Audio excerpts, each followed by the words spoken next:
Founder Michael Shellenberger, who also reported on the Twitter files. Michael, good to see you. What do you make of what you've heard about the justices engaging in this case today? What's going to happen?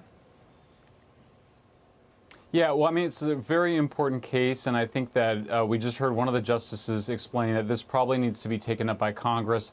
I really agree with that. And by the way, this is an issue that is important to the First Amendment and the protection of our freedom of speech. So even if you don't like social media, or even where you might find yourself on the left or the right, it actually doesn't matter to how you deal with this issue, because what you're trying to manage here is, on the one hand, you want to have these platforms available to all Americans to be able to post content on.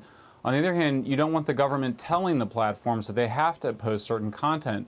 Having spent a few months looking at this, actually a few years since Trump was deplatformed, the conclusion that I've come to, and that I think most reasonable people have come to on both left and right, is that the solution here is to make the liability protection, which Section 230 provides to the internet companies, contingent on transparency about how they're making content moderation decisions. So that way the companies still have the freedom to do content moderation, because most of them do not want swastikas next to, say, Versace brand bags or whatever it is they're selling. They don't want that kind of hate speech on the platform.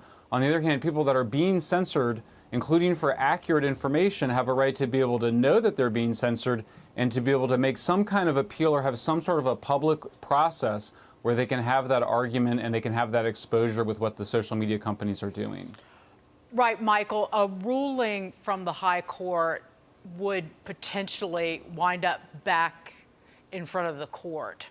And the questions that some of the justices were asking today were based in the analog world, that Justice Thomas likened the argument to holding a phone company liable for someone contacting the Islamic State's first caliph, Abu Bakr al-Baghdadi. And then the Chief Justice Roberts compared the claim to suing a bookstore because a sales clerk recommended a work turning out to be defamatory. It's such an intensely complicated issue that, to your point, it would be, it needs remedy in Congress in the way that you laid out, not so much from the High Court. Is that how you see it playing out? Yeah, that's right. I mean, we had a pretty good law. I mean, the law is Section 230, as they mentioned. It's over 25 years old. It was a very good law to have at the time. Without that law, Facebook and Twitter and other social media companies simply could not exist. They would just be buried under lawsuits. So that is a good law, but it needs to change, because they're so powerful now that we have a right, we should have a right as citizens to know how decisions are being made to govern those public spaces, because that's effectively what they're become.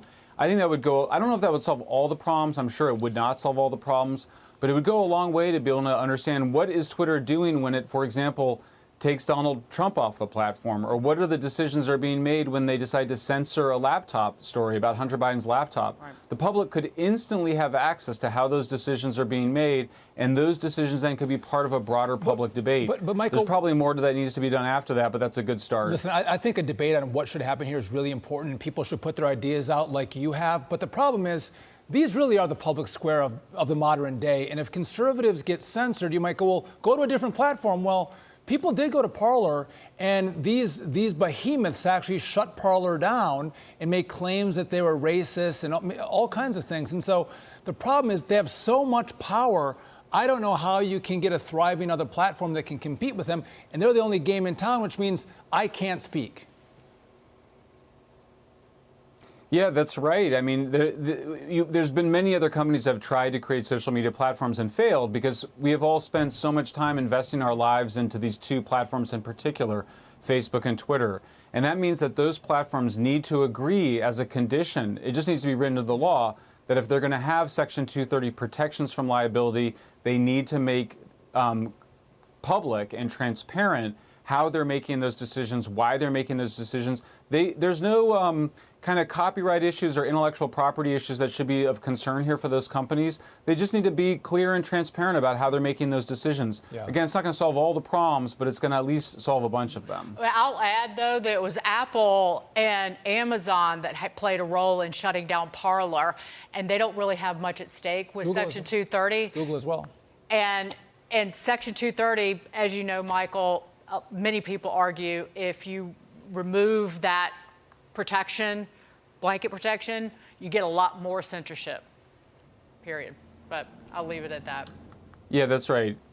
Michael Shellenberger. Absolutely. And on the issue of the deplatforming. Go ahead, quick, finish that thought. No, I agree. Obviously, I think Apple and Google should also be required to carry those apps on their store as part of being able to have the monopoly powers that they have. Right. Debate is how we're going to get to a good solution here. Michael Shellenberger, thanks for joining us. Appreciate it.